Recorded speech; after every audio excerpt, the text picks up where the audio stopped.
El Papa ha renunciado, sabemos que la renuncia, mejor dicho, ha anunciado su renuncia, hay que ser más precisos, y sabemos que la renuncia va a ser efectiva el 28 de febrero a las 8 de la noche, hora de Roma. A partir de ese instante, la Santa Madre Iglesia pasa a ser sede vacante, es decir, sin Papa, ¿no? Y el Papa Benedicto XVI se mudará a Castel Gandolfo.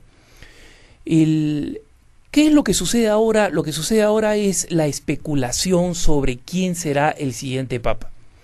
Y sobre estas especulaciones que la prensa comienza a hacer, es importante comprender lo siguiente, que el Papa va a ser elegido por los cardenales electores, no va a ser elegido por los periodistas, y que el Papa va a ser elegido en un cónclave, es decir, por eso se llama cónclave, significa con llave, es decir, en un lugar donde van a estar aislados de las influencias y presiones externas, y en consecuencia van a hablar entre sí. ¿Qué es lo que siempre sucede cuando se viene un cónclave?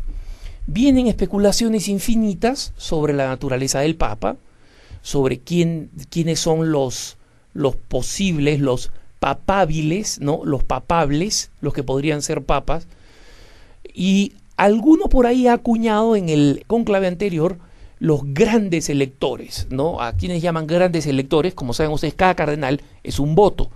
Son 120 cardenales el colegio cardenalicio, ahora hay un poco menos de 120 los que van a ser, pero echémosle unos 110 cardenales electores.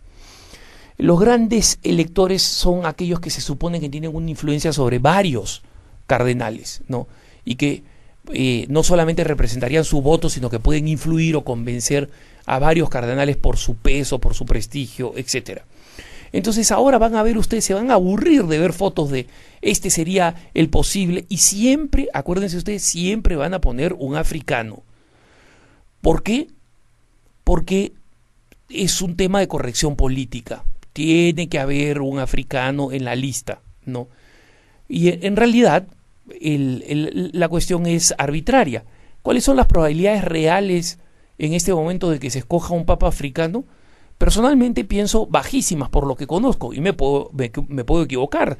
Si sale elegido un papa africano, voy a ser el primero en ofrecerle obviamente mi total lealtad, y me comeré el cuervo, como se dice en inglés, cuando alguien mete la pata con una predicción y después tiene que decir a todo dar que se equivocó. Pero la iglesia en el África es una iglesia maravillosa, de un gran despertar, pero es una iglesia todavía muy, muy, muy incipiente. Tiene apenas 100 años, en algunos lugares menos, de presencia, y todavía es una iglesia que está consolidándose contra el animismo, contra el tribalismo, contra una serie de formas paganas e incluso extremadamente violentas, como por ejemplo los odios entre Hutus y Tutsis, en el que religiosas y sacerdotes se mataban unos a otros, que todavía requiere de una mayor decantación histórica. Van a haber un candidato del este, probablemente un cardenal de algún rito oriental. Hay un par de ellos que son más o menos, o que son bastante populares, pero las posibilidades, digamos, de que un mundo que está guiado por el occidente en este momento, quiera o no, escoja a alguien del mundo oriental, las probabilidades son bajísimas, ¿no? Y lo que les puedo decir es que lo más probable es que presenten tantos candidatos que a alguno resultará, ¿no? Y si yo comienzo a dar nombres de quienes podrían ser el próximo papa, y comienzo a dar una serie larga de nombres, es muy posible que le dé, ¿no? A menos que se trate de un cardenal muy poco conocido e inesperado, como fue el cardenal Wojtyła, que terminó siendo el Papa Juan Pablo II. Pero les quiero decir una cosa, hermanitos. Después de Juan Pablo II, es decir, después de la elección del cardenal Wojtyła, de un papa polaco, ya no existen cardenales de segunda fila. Ya no existen cardenales desconocidos. Todos los periodistas, incluyendo quien les habla, incluyendo la agencia Así Prensa, seguimos a todos los cardenales. Y si ustedes van a la sección de cardenales de la página de Así Prensa, van a ver la biografía actualizada de absolutamente todos los cardenales vivos en este momento en el mundo.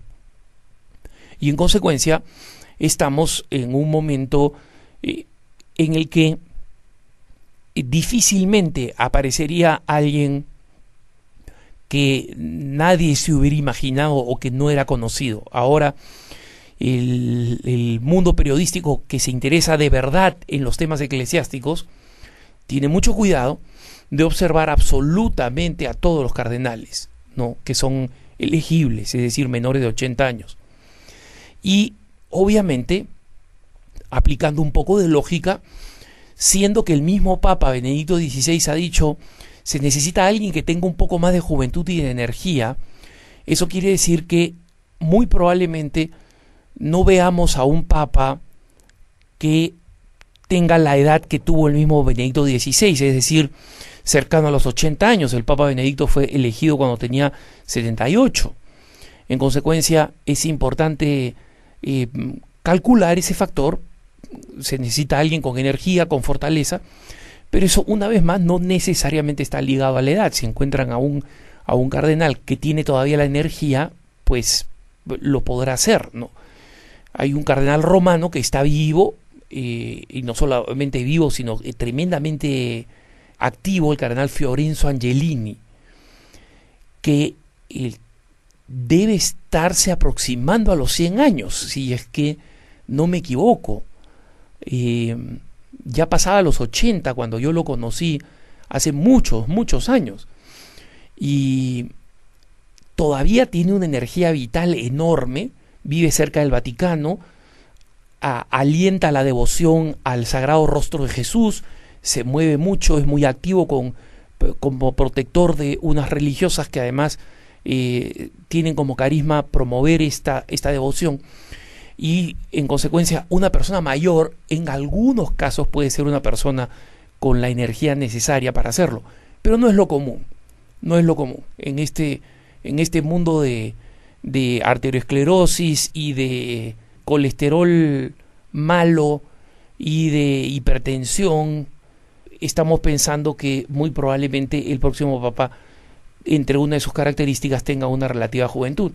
Pero fuera de eso, lo que sugiero es no caer en el juego de los nombres, porque los cardenales no se van a dejar influir por eso y van a terminar decidiendo por lo que vean más conveniente para la Santa Madre Iglesia. Que tengas un buen día.